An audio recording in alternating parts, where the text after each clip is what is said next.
SSC পরীক্ষা সম্ভবত শেষ। আমার ভাইও এবার এসএসসি পরীক্ষা দিয়েছে। তো তাকে যে বিষয়গুলো আমার জানানোর দরকার ছিল, আমি ভাবলাম যে এটা রেকর্ড করি। কারণ আপনাদের পরিচিত কারো যদি কেউ যদি এসএসসি পরীক্ষা দিয়ে থাকে, তার ওই জিনিসটা কাজে লাগবে। প্রথমত বিষয়টা হচ্ছে এসএসসির পর আমরা যে লম্বা একটা বন্ধ পাই 3 মাসের, আমার মনে হয় না সারা জীবনে এত লম্বা একটা গ্যাপ, লম্বা একটা ছুটি আমরা আর কখনোই পাবো। হয়তো বা এইচএসসির পরে আমরা একটা গ্যাপ পাবো, কিন্তু তখন কিন্তু আবার ভর্তি পরীক্ষার একটা টেনশন থাকে।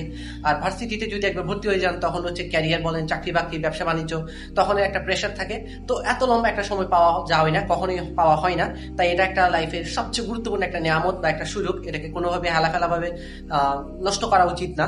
এখানে আমি 3টা পয়েন্টে কথা বলবো। প্রথমত, 1 মাস, 3 মাসের যেহেতু ছুটি, আমি 3 ভাগে যদি ভাগ করি, প্রথম 1 মাস আমার মনে হয় যে এই 1 মাস ইচ্ছা মতো কারো যদি ঘোরাঘুরি করতে ইচ্ছা করে, ইচ্ছা মতো ঘোরা উচিত, যা মন চায় তা করা উচিত।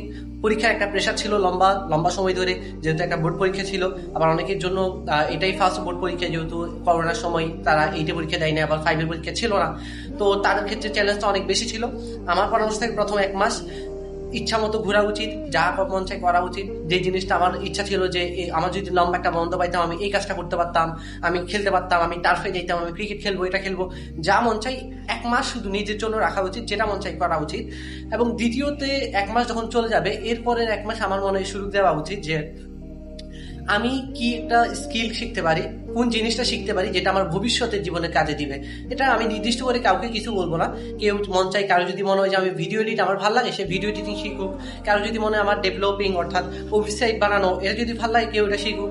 কারো যদি মনে হয় না আমি অনলাইনের দুনিয়াতে যাবো না, আমি অফলাইনে ব্যবসা শিখবো, আমি কোনো একটা কোম্পানি হোক, কোনো একটা অফিস হোক, কোনো একটা বড় ডিপার্টমেন্টাল স্টোর হোক, সেখানে আমি সেলসম্যান হিসেবে চাকরি করবো 1 মাস, যাতে অন্তত আমি কাস্টমারের সাথে কানেকশনগুলো বুঝতে পারি।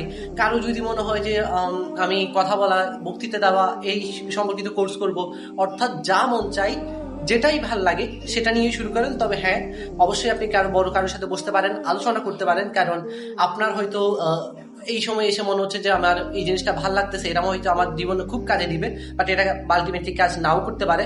হয়তো বা ছোট অভিজ্ঞতাতে আমাদের অনেক সময় অনেক কিছু মনে হয় যেটা আসলে মনে হয় যে খুব কিছু করে ফেলবো বা এটা খুব ভালো হবে। কিন্তু আমি বড়দের সাথে যখন বসি, তাদের অভিজ্ঞতা থেকে যখন আমি নলেজটা নিই, তখন দেখা যায় যে আলটিমেটলি এটা কি আমার করা ঠিক হবে কিনা, বা এটা আদৌ আমার কাজে আসবে কিনা, এই জিনিসটা আমি আইডেন্টিফাই করতে পারি বা বুঝে উঠতে পারি। তো দ্বিতীয় মাস চলে গেল আমার স্কিলের পিছে।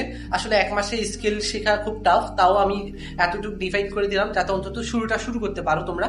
এবং তৃতীয়ত, আমার মনে হয় যে একটা সময়, যেহেতু এরকম লম্বা একটা সময়, লম্বা গ্যাপ আমাদের কখনোই পাওয়া হয় না, এবং ভবিষ্যৎ জীবনে আমাদের অনেক বড় বড় বাধা আসতে পারে, অনেক বড় বড় পরীক্ষার সম্মুখীন হতে পারে। সেজন্য আসলে আধ্যাত্মিকভাবে আমি যাতে ভেঙে না পড়ি, আমি যাতে হতাশ না হই, সেই জন্য আমার ভেতর থেকে শক্তিশালী হতে হবে। আর ভেতর থেকে শক্তিশালী হওয়ার একটা অন্যতম মাধ্যম, সেটা হচ্ছে আল্লাহর সাথে সম্পর্ক বৃদ্ধি। আর আমার মনে হয় যে একটা সময়, অন্তত একটা মাস, পুরো মাস না পারলে অন্তত কিছুটা সময়, উল্লেখযোগ্য পরিমাণ সময় আমার আল্লাহর রাস্তায় ব্যয় করা উচিত। সেটা হতে পারে তাবলিগের কাজ। আপনি যদি তাবলিগের পছন্দ না করেন, আপনি অন্য কিছু করতে পারেন। আমাদের যারা হচ্ছে সুন্নি ভাইরা আছে, ওনাদেরও হচ্ছে দাওয়াতে তাবলিগ হয়। তারপর যারা হচ্ছে যে কওমি ঘরানার, ওনাদের তো তাবলিগ জামাত তো আছেই।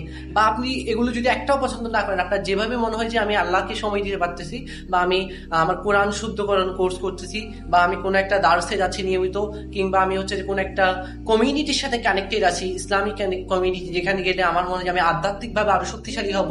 আমি সামনে যদি বড় বড় যে ধাক্কাগুলো আসবে, সেগুলো আমি সামনে নিতে পারবো। আমি হুট করে হতাশ হয়ে যাব না, আমি আল্লাহর উপর ভরসা রাখতে পারবো। এই 3টা মাস, 3টা ভাগে যদি আমি কাজগুলো করতে পারি, আমার মনে হয় যে এই সময়টা একটা বেস্ট একটা সময় হতে পারে।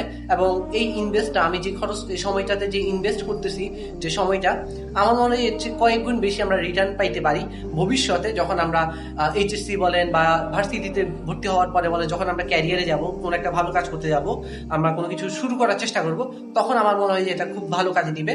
তো আলটিমেটলি ভাবছিলাম যে আমার ভাইয়ের জন্য বলবো, কিন্তু অনেকেই আছে যারা এসএসসি পরীক্ষার্থী, যারা এসএসসি দিয়েছেন, বা আপনাদের পরিচিত অনেকেই আছে এসএসসি পরীক্ষার্থী, আপনারা চাইলে এই ভিডিওটা তাদের সাথে শেয়ার করতে পারেন।